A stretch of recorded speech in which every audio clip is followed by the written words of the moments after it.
Welcome, everybody. Happy Monday. This is Rates and Barrels. I'm Al Melchior in my usual spot. Saris, with a different background, a different location, reporting live from Florida. Good to have you here on the East Coast. We're going to talk about what you did there in Florida last night, your LABR draft. So we'll dig into that moment. We're not going to talk about everything I did last night. That would be bad. Yeah, that'll be a separate episode. This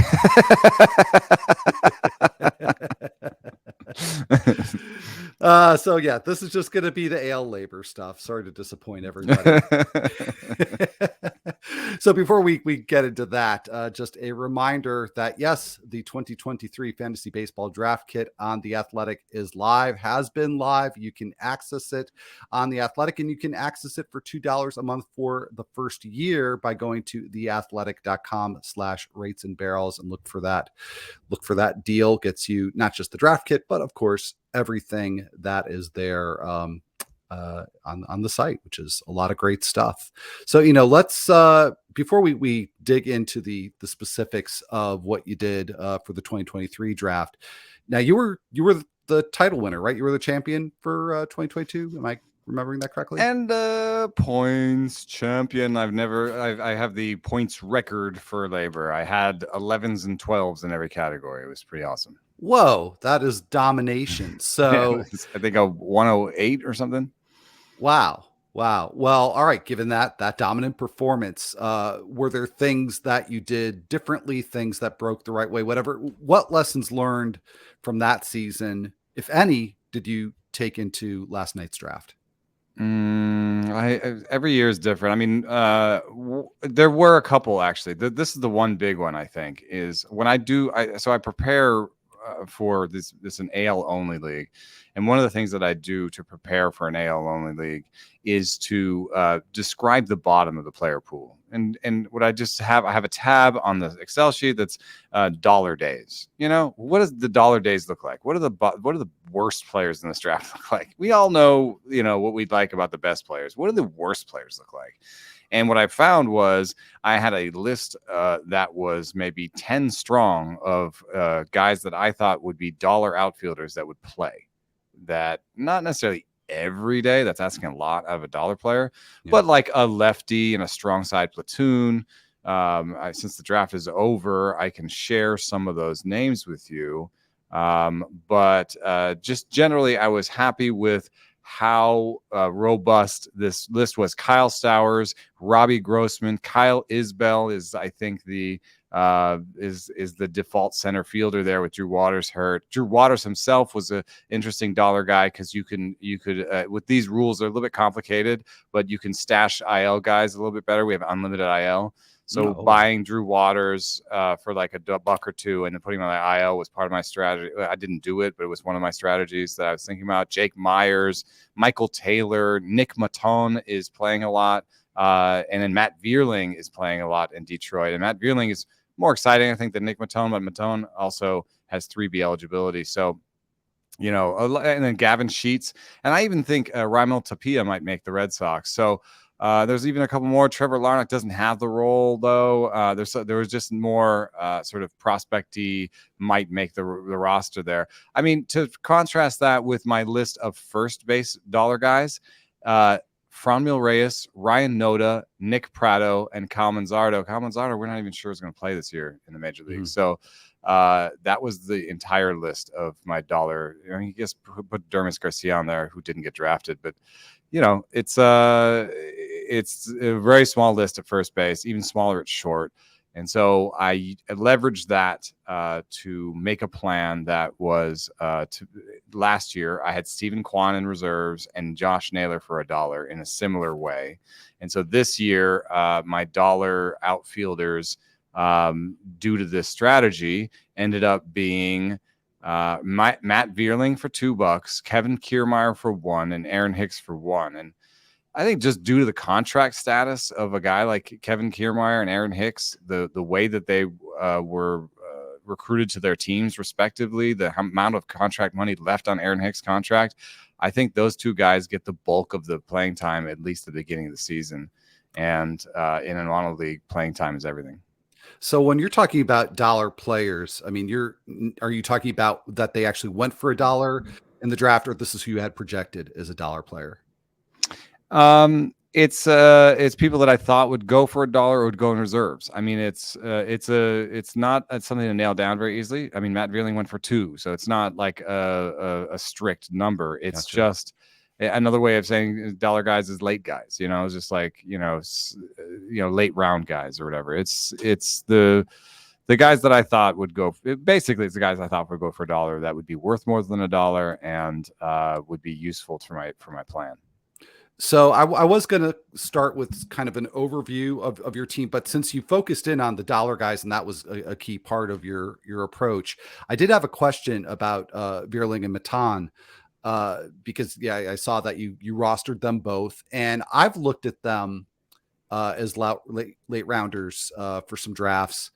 And I just think, God, that move from Philadelphia, that really doesn't serve them well. But again, we're talking about dollar players and an AL only draft, so you can't ask too much of these players. But do you target more that type of player who has a role and can accumulate some plate appearances, or do you get more speculative, or is it more of a blend when you're looking at your end game players? In terms of guys that I'm putting on my major league roster, I don't do a lot of I'm not trying to do a lot of speculation. I'm always tempted to be like, oh, let's check it like a $3 prospect and then put him on my bench and go onto the waiver wire. But the waiver wire in these are awful. The waiver wire in an AL only league, this is a 12-team AL only league. The waiver wire is just putrid. And so since the waiver wire is so bad, I am targeting guys that I think will play. Vierling is having a hot spring. He looks great. I don't know how much that matters to me. What matters to me is that he has 13 plate appearances, and that's one less than Spencer Torkelson. So I think he's going to make the team. Matan, I think, he has 13 plate appearances he has the same amount of plate appearances. He's not playing as hot. I think there's just a little bit of a role for him on this team because he plays the infield. And they lost guys like Harold Castro and Heimer Candelario. And so for me, Nick Matan is their backup shortstop and may even be their starting third baseman. Mm-hmm. And so that's 2 really important places on the roster that should require plate appearances. And that's what I'm trying to buy is plate appearances. Okay. Well, if we look kind of more globally at how you put this team together, it seems to me it was more of a spread the wealth approach, but did you have an intention going in terms of how to allocate your money, how you just went about building the team? Well, this is the first time I ever bought a $40 player in LABR. I think it's like my 10th or 11th year. Wow. And so Jose Ramirez was an interesting buy for me. One thing about auction dynamics is that almost always you have a value sheet and then the first round players go for a premium over that value sheet. I don't know, something about the way auction calculators work. They just never, bake in that premium for the top players. And so there's a lot of people who play the middle, and I've done this a lot, where you just I want like 3 second rounders, and I'll just buy those guys at my prices and I won't have a first rounder. The problem is I think the premium top end talent sometimes just goes beyond, it's just worth it. And for me, Jose Ramirez went at a $3 premium over my values, and $3 to $4 is the normal first round premium. There were people that went for more than a premium of that. And it was the first player that I threw, and I won him. And he was a third baseman who stole bases and hit homers. It was pretty much perfect. The only problem is batting average, and he's a lefty who pulls the ball a lot. So I'm hoping for like a 275 batting average from him this year. And so that was a little surprising to me. I hadn't meant to do it. And in fact, I kind of wish I didn't in some ways, because Rafael Devers went for $30. And he actually went under the values I had. So no premium, Larry Schechter didn't have to pay premium, just got him for 30. So sometimes patience is a virtue. I did not exhibit a whole ton of it in this draft. Though I'm just surprised to hear you say that, because like I said, with the exception of Ramirez, I didn't see any, splurging above and beyond, and even $40 for Ramirez to me just struck me as, again, baking in that 3, 4, sometimes $5 premium.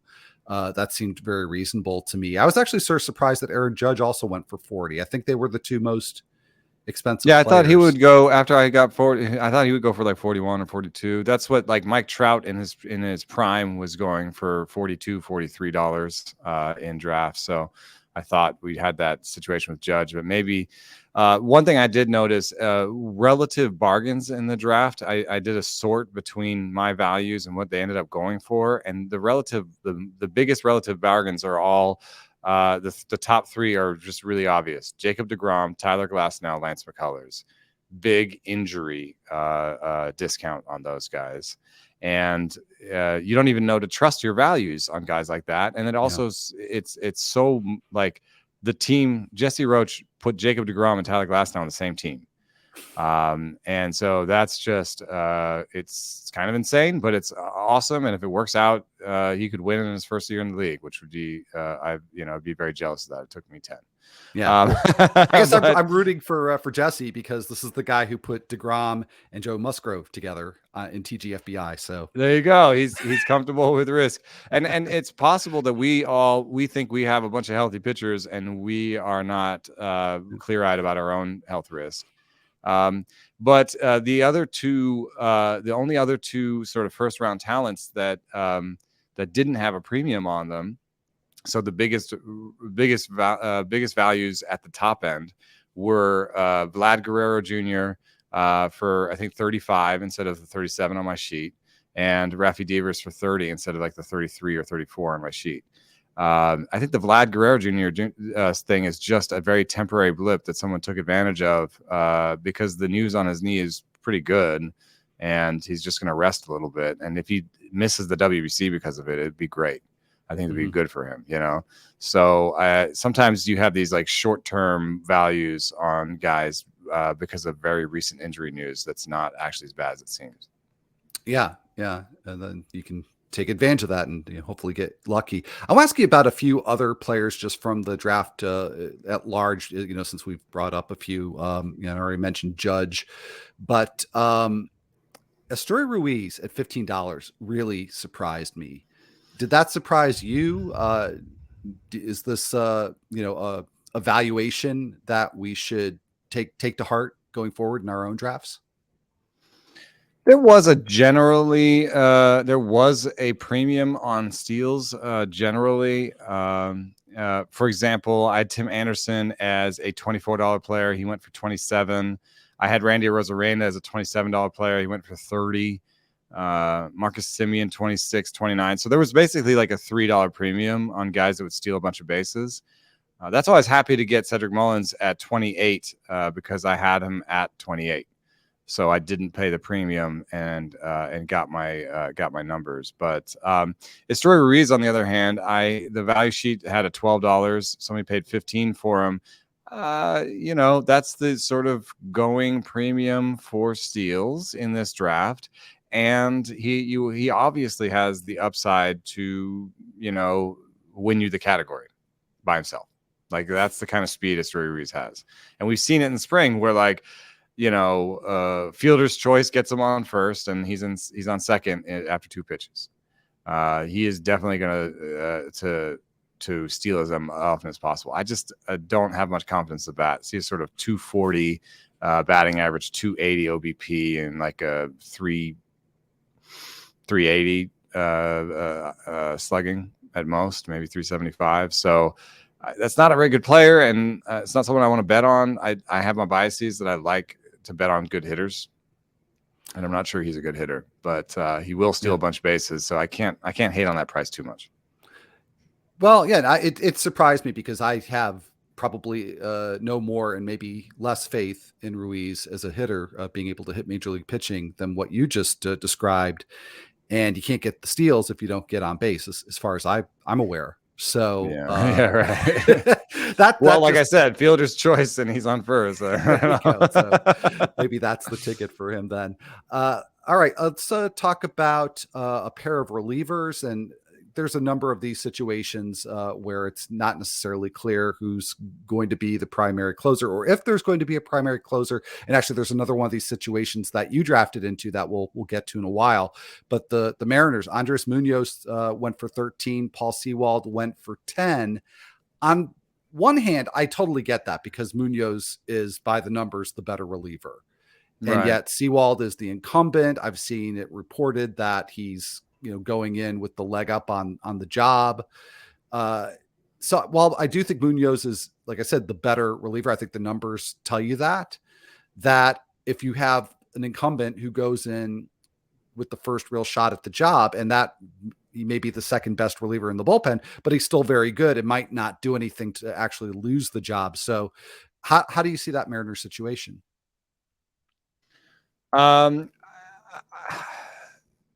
I do have Munoz with a projected 1.97 ERA and a 37% strikeout rate. But I also have Paul Sewald with a 2.55 projected ERA and a 34% strikeout rate. So they're both just very good. And I think the usage history points at Paul Sewald, Exactly. honestly, because I think they're totally comfortable with having a young guy, maybe keeping him cheap for arbitration, or just blow away the middle of the lineup in the seventh inning, whatever it is. They seem very comfortable having Andres Munoz as the emergency button reliever. We need these outs right now, and having Paul Sewald be the guy who has a much more knows when he's going to be in the game. He's a veteran, and just a more obvious and regular role. Munoz is the fireman. That's how they were last year, and even in the playoffs. There were times where they went to Sewald as the closer and Munoz as the 10th inning guy, and and guys or the 8th inning guy. So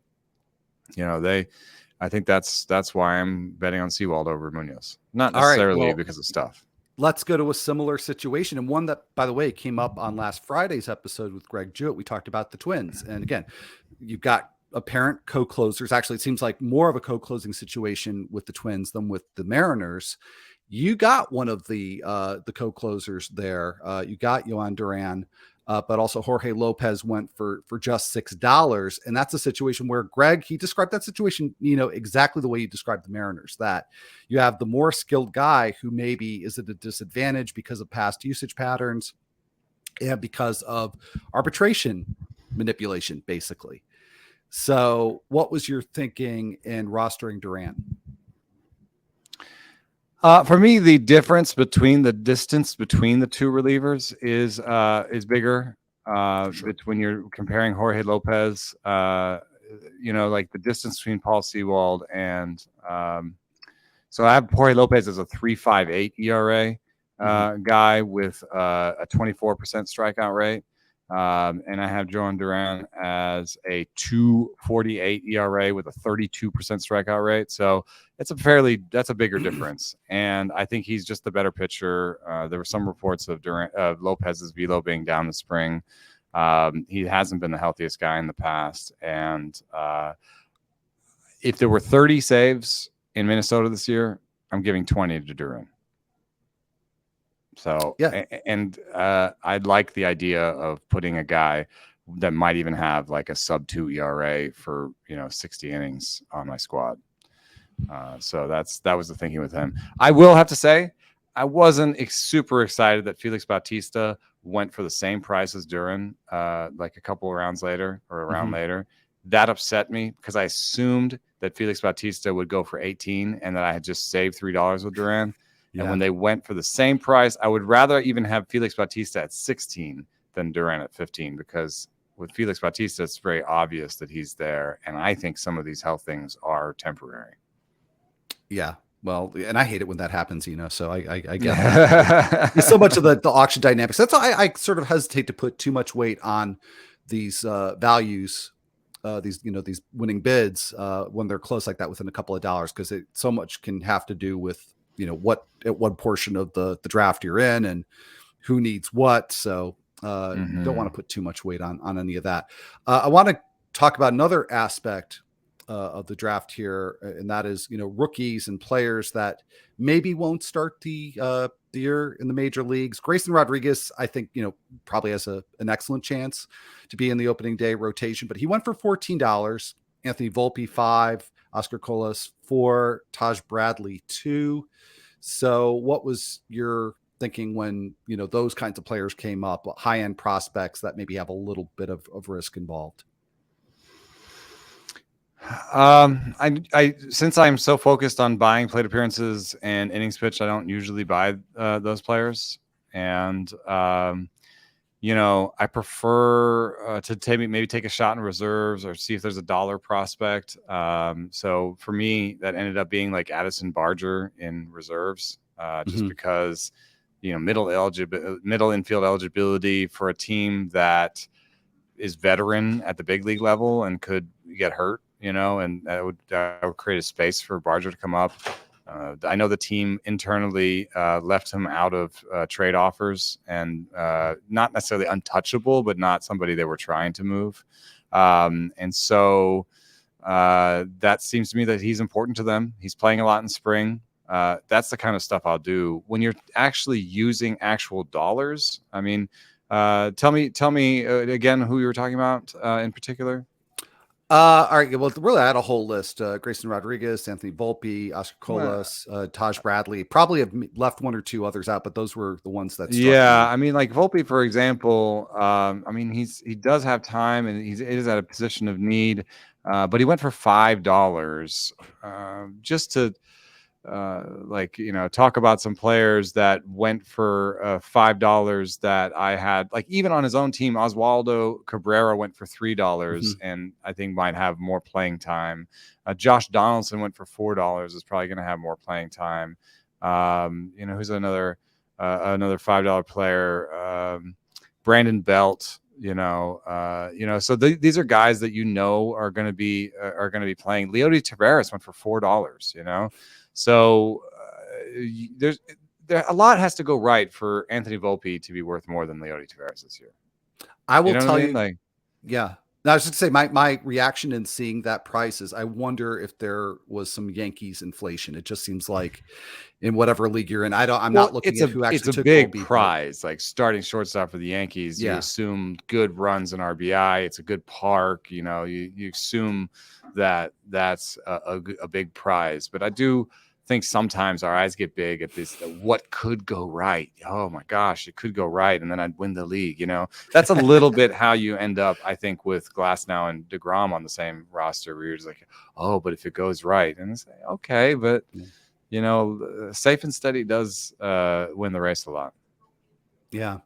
Well, and I thought Barger on your part was an interesting choice because it's a similar type of speculation, but much more cheaply. I was sort of surprised to see Colton Cowser not get drafted among that group, and just a little bit of shameless self promotion here. So I recently wrote a piece for The Athletic, 7 projected everyday hitters who I think could either lose their job or at least lose a substantial number of plate appearances. I think Austin Hayes is one of those players, and Cowser's a big reason why. I mean, if he gets promoted at some point in the season, who's going to make way? Hayes, to me, looks like the most reasonable, most likely candidate. I mean, there are projections for Hayes that are below average, and he's not going to add a lot of value with the glove. And so, I think the problem was that there was a bet in this league on Kyle Stowers being maybe the guy who gets the first chance. And there is a certain amount of order to things where, the older prospect who's closer to having, being out of options and that sort of stuff, they have to get the chance first. You have to know if Kyle Stowers is worth anything before you can move on to Cowser. You know what I mean? Like, true. Yeah. There's roster rules, and also just sometimes point of order, just like how things work so that other prospects know, okay, I will get my chance. This is an organization that gives everybody a chance in a certain order. And so I think there was a bet in the draft room that Stowers was going to be maybe next in line. And that was enough for people to kind of stay off of Cowser. Okay, well, yeah, that logic certainly makes sense. So, well, let's put the focus on your team. Defending champs, although obviously different roster. And so you've already mentioned Jose Ramirez, your $40 buy. You also mentioned Mullins, who you got at 28. Shane McClanahan will be the anchor of your rotation at $26, and Jeremy Pena at 20. I think those are your 20 plus guys. So that's why I thought, okay, this is a kind of down the middle approach here. Um, but going into the mid range, Ramon Laureano I thought was interesting at $13. And you and I talked a couple weeks back about the new rules and the impact on stolen bases. I don't think Laureano was a player who came up then. And I saw him on your roster and thought, I think he got a raw deal in terms of power last year. He's got some raw power that didn't totally translate in the surface stats. Does he become a 20 steal guy, a potential 2020 player with the new rules? Yeah, there's something about the way the A's are stacking up that I'm wondering if they're just going to be the go-go A's. Like, you've got Ruiz there. Bladay's got some speed. Nick Allen, Tony Kemp are the projected starters up the middle. They don't have a lot of things going for them other than speed. And I don't think you worry too much about running into an out in front of Seth Brown. I mean, literally, Seth Brown is the biggest slugger on this team. And so I don't think you say, oh, I don't want to take the bat out of Seth Brown's hands. I think you say, oh, maybe if I'm on second, Seth Brown can knock me in, So I thought that the team situation, I also just know, like personally from speaking with Ramon Laureano and just how it's gone in the past for Oakland, he's going to try and play his way out of Oakland. Mm-hmm. Like, I don't even have to tell you that I talked to him about this, right? Like, it's very obvious, right? Like, oh, Ramon Laureano, he's the last veteran on this team. They're not ready to be good yet. He's going to be a free agent in 2026. So if they trade him this year, they actually can sell him as a guy who has a couple years and going to be cheap for a couple years. He's only going to be paid $3.5 million this year, so he could totally, like a contender that needs outfield, needs speed, and is close to luxury tax, could totally add him. So I see him as being motivated, and that's also from conversations. Just he's motivated to get out of there. So I think he could play well, and then he just represents a good bounce back opportunity. In that last year was his worst year all around, and he had an established track record. He's 28, so I'm not asking a 33-year-old to bounce back. I'm asking a guy in his prime to bounce back. And all those things to combine led me to think this is the best way for me to shore up my steals. I think getting from Laureano, Kyer, Mullins, Pena, and Ramirez, I think I got enough. And sometimes I'm behind on steals, so I tried to kind of overshoot the mark a little bit. And I think I've got 100 plus. I usually go for like 80 plus, and I'm trying to bake in the fact that there would be 20% more steals in baseball this year. All right. Well, we've talked about some players on the high end with just one middle range player. We've talked about some of your dollar players that you got. How do you feel about the draft overall? How did you feel coming out of it? What buys did you really like? Were there any you didn't like?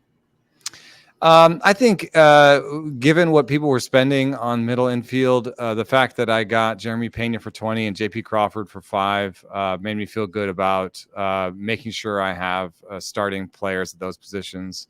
And Pena, I think actually Pena and Crawford both offer a little upside in that Crawford makes great contact, has a good plate approach, has some speed, and trained at driveline in the offseason. And if he added any bat speed, if he had just added any bit of power, we would think of JB Crawford differently, I think. So I think there's some upside there. And then Jeremy Payne is a young player that could play better next year. So I like that.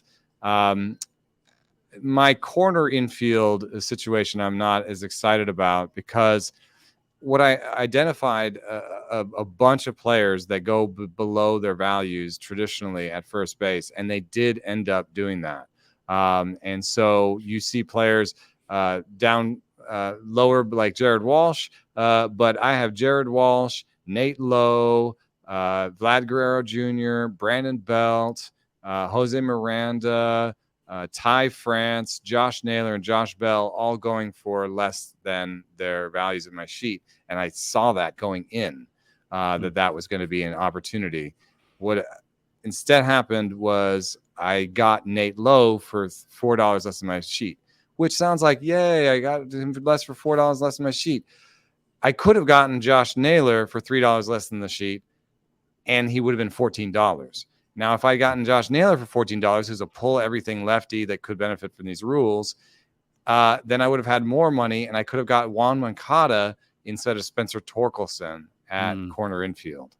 And I'm super nervous about Spencer Torkelson at corner infield. I hate that pick. It is the pick I hate the most in the draft of my drafts. I have so much riding on Spencer Torkelson, and it sucks. I don't have any reason that I've looked in his numbers to be positive about what he's doing this year. He's not playing well in spring. I do think he'll get opportunity. That's good. But I tried to cover my ass a little bit by taking Nick Maton in reserves because he's corner eligible, and Franmil Reyes in reserves. He's not corner eligible yet, but I'm hoping he plays some first base and gets some corner eligibility or becomes a player, an everyday player, and I can maybe trade him for a corner because I'm already worried about corner because of Spencer Torkelson. So that Spencer Torkelson for 10 was my worst buy, I think.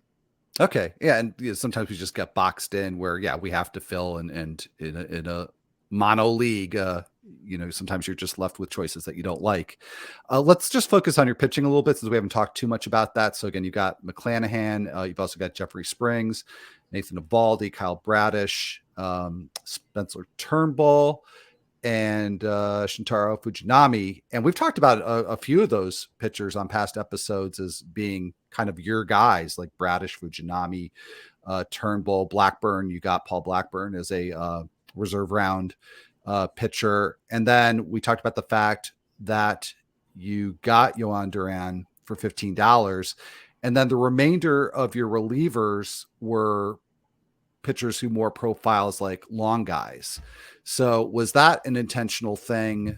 Is that something you looked to do going in, or was it more like, well, the saves dry up quickly, so let's get ratios and bulk innings? What I think, I don't know if I'm right, but what I think I correctly identified from the beginning was that the NL pitching pool has more top heavy. You got Strider, Woodruff, Verlander, Scherzer. Like, you got all these guys, and it's amazing. And Sandy Alcantara, Alcantara is so great. And in the AL, you've got Garrett Cole and Shane McClanahan, and then it starts to kind of like, am I going to do? And so I thought going in, maybe I'm going to do like Luis Castillo and Christian Javier and like get them both for like $20-ish. Because there aren't as many top guys. Christian Javier went for like 26 or something. And I was like, wow, crap. Like that's out the window. Oh, Luis Castillo went for 26. And I was like hoping to get him for 24 or 22 or 3. So I was like, oh, well, that plan goes out the window. I had Shane McClanahan for 29. I got him for 26. And I was like, that's cool. But the rest of my plan was always to wait because the middle of the AL is okay. And I think the DH was a big sort of, okay, the whole playing pool, the whole pitcher pool, it's all equal, now. And so, middle AL pitchers used to be, people were afraid of them because of the DH and like, you know what I mean? Like they're going to get blasted. With the new ball and the DH being in both leagues, I was just like, you know what? I'm fine. Springs, Eovaldi, I got him for a discount. It was obviously the injured player discount. He's not injured yet. He's throwing, 96 plus in camp, and that's good enough for me. But I was like, I'm hoping for 120 innings. I'm hoping for like 150 from Springs. I'm hoping for 180 from Shane McClanahan. I'm hoping for 140 from Bradish. So like, I bought my innings, and they were innings that I was like, when these players are pitching, I think they're going to be good. My model says they're going to be good. None of them are Garrett Cole, and I kind of wish I just went the extra dollar on Garrett Cole, But I think I got enough innings together with this crew, and all of them have roles in rotations to begin the season. None of them are hurt yet. So that was the point. And in reserve, I got Paul Blackburn, Zach Greinke, and Mitch White, who are all either 5th or 6th starters who pitch. Blackburn and Greinke in particular pitch in parks that are great. That, you know, so LABR has these weird rules where you can only have a guy in reserve if you draft him in reserves.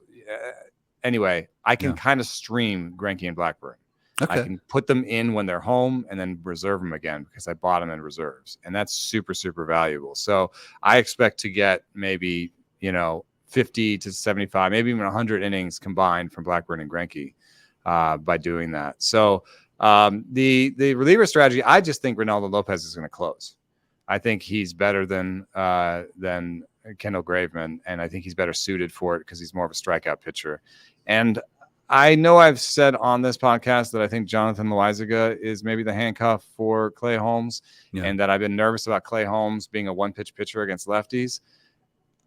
Michael King is really good, and I'm not sure if he's necessarily the handcuff or if he's just going to steal some 2-inning saves or steal some wins. But I kind of just see him as like the Chad Green era, where it's like, this guy's just going to have really good ERA, pitch a bunch of innings, and get me a bunch of wins and maybe a couple saves. Like, he's going to have more than $2 value at the end of the year, I'm pretty sure. So I was just like, you know, that's glue. He's my stretch glue guy. You know, he's the guy I needed, and I think that serves me better than throwing another dart at someone who might be a little bit more likely to close than Michael King. I just was like, this Michael King is good. That's what I wanted to know. That's I like that, and I hadn't been thinking about King that way, but I like that way of thinking about him. That, you know, he could fill multiple roles, but kind of almost the worst case scenario is that he's the Chad Green type. And I liked getting Chad Green in AL only and in deeper leagues. There was value there. There was innings. Maybe I preferred to get him for one, but you know, at the end, I think that might have been one of my last. I think I might have just jump bid him and just spent my last $2 or something. But it was. I didn't regret going to 2 on him. I know that I am different from the industry on Kyle Bradish that has more supporters. There's a bunch of supporters for Kyle Bradish. I'm not the only one. And Spencer Turnbull is not actually sort of like a model thing. It's just like, hey, he pitches in Detroit and he was good and he's healthy now. You know, right. I'm cool with that. Shintaro Fujinami is not somebody that pops in our model because we don't have Stuff Plus for him. He pops in a theoretical model in my head, which is I watch him and I'm pretty sure it's high stuff. You know, like I can't wait until he pitches in front of the machine. We'll have some spring training stuff numbers for you shortly, but you know, I think it's high stuff, and obviously it's poor command. But they promised him a spot in the rotation. It's Oakland. It's a great park to pitch in, and I've got him for $1. So that one's that's my prospect. You know what I mean? That's my that's my shot in the dark, you know, like, I don't know, maybe $1. Yeah. And if he doesn't work out, what I've set myself up with Paul Blackburn and Greinke is I can drop Shintaro Fujinami and pitch Blackburn and Greinke alternately in that spot. And if both of them are on the road or have bad matchups, or I don't want to pitch them, buy a $1 reliever and throw him in there for a couple, weeks. And then, Blackburn's at home against, the Rangers or whatever. Yeah, I'm throwing him, So I'm hoping that was my plan, was a sort of a 3-way plan. Fujinami, Blackburn, and Greinke all sort of giving me one okay pitcher. All right. Well, this is going to segue me into the last set of things I want to ask you about, which is that, not everybody that's watching or listening plays in a mono league. And what you're talking about there with having a plan for the back end of your rotation. I think that's something that's valuable for all of us, regardless of what kinds of leagues we play in. Were there other things that you could take away from this draft, whether it's this one or, years past, that you feel provides useful takeaways for those of us who play more in mixed leagues? Well, there's the obvious injury premium. One thing I did notice was there were so many different strategies in this draft that there was no real oh, this is where the value is, Mm-hmm. sort of moment where you could be like there almost wasn't like one takeaway. Like, for example, there's always value at the end of the draft where you get like a $4 player for $1. That happens all the time. Sure. And that happened in this draft. $4, maybe $5 Bailey Ober for $1. I got a $5 Kiermaier for $1. But there's fewer of them than I thought. That was it. That was the list of $1 guys for that were worth $5 or more. But there were also guys that went for 3, 4, and 5 that were worth more than that. But the strategy of like, oh, I'm going to save some money and then I'm going to get all these values at the end. So many people were doing that there weren't these like super obvious pockets of value. It was so I was very aggressive and went out in the beginning and just got the players I wanted for the most part, Mm-hmm. and then had to sit back, and I had this long list of outfielders to choose from, and I got sniped on some of them. Like, I wanted Robbie Grossman to pair with my Matt Vierling. I thought I might get Gavin Sheets or Jake Myers, guys, or JJ Bleday, guys that would might fall into everyday roles. I didn't. I got my plan worked. I got players slightly different than I expected. Mm-hmm. So I guess, and then I saw a really interesting. We had a class in session with Errol Cohen who taught us about auction strategies. And I think if you want some takeaways, that if you're in your next auction, you want to think about it. When the auction is hot and people are over your values, you just want to buy someone that is over your values less. And when the auction is cold and people are going for undervalues, you want to buy as much as possible. And that's a pretty easy takeaway rule. And I tried to follow it, but it's not always easy to execute every plan. But those are just some things I was thinking about. There's an obvious in a 2-catcher AL only league. There's an obvious premium on catchers. So I ended up with Jonah Heim and Mike Zeno at my value. I didn't pay any extra, but I also have one of the worst catching tandems in the league. So which in Amano is quite an achievement. Yeah, right. But there's premiums on speed, there's premiums on health, and there's premiums on catchers. If you're going to go into a mono league, those are things that will probably be true in your auction that you're about to do. All right. Well, that's great stuff. And yeah, no, your point is also well taken that, Ariel's advice is great, but if you do wind up being really aggressive early, then it's kind of hard to get all those players that are going at a discount later. But what you're approaching, where you said, you went aggressive early on a few players, but then you just sat back. I have found that when I've done that, that's usually when I wind up with my best teams. So, but every auction is different, and that's always important to remember. Sometimes I have way too much writing on Isak Paredes and Spencer Torkelson to get comfortable. So we'll see how this goes. I'm not predicting a repeat, but it was fun nonetheless. And if you haven't done an auction, I recommend it. They're a bit of a bear in terms of like you're tired at the end of it. You're physically exhausted from thinking so hard. But it is a cool combination of trying to understand like it's a little pokerism where you're like, you're trying to see tells and you're trying to understand what people are trying to do with their drafts, but you're also really focused on your team and what you were trying to do. And you're thinking about a lot of different things at the same time. It's super enjoyable. And this league in particular, we've been playing together, for 10, 11, 12 years, a lot of the same players. And so you kind of know tendencies, and you're like, oh, that was such a Jason Collette buy, or like, oh, totally a Larry Schechter buy. So that part adds joy to it over time. Yeah, that's just such a great part why we do this, because you play in these leagues for years and you get to know people, and it's a really, really fun part of it. So, well, we've got more drafts coming up. Of course, things are still sort of on the early side here. So, with that said, just a reminder that if you want to reach out to us for questions before your upcoming drafts, you can send us an email at ratesandbarrels@gmail.com. You can find us on Twitter. Eno is at Eno Saris. I'm at Al Melchior BB. And you can also just ask us questions here on YouTube. If you're watching this on YouTube, ask in the comment section. So lots of ways to reach us with all of your questions, and check out Eno's work and the whole team's work here at the Athletic in the draft kit. So with that said, good luck in your upcoming drafts, and we will be back here again on Tuesday. Yeah, we've got I'm traveling, so it's going to be a weird schedule. I think you're going to hear a guest from with Chris Welsh on the Prospect Show.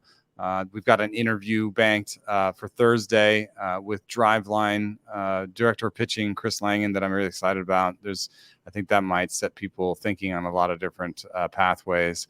And then on Friday, I'll be back for a regular show with you. So thanks for listening.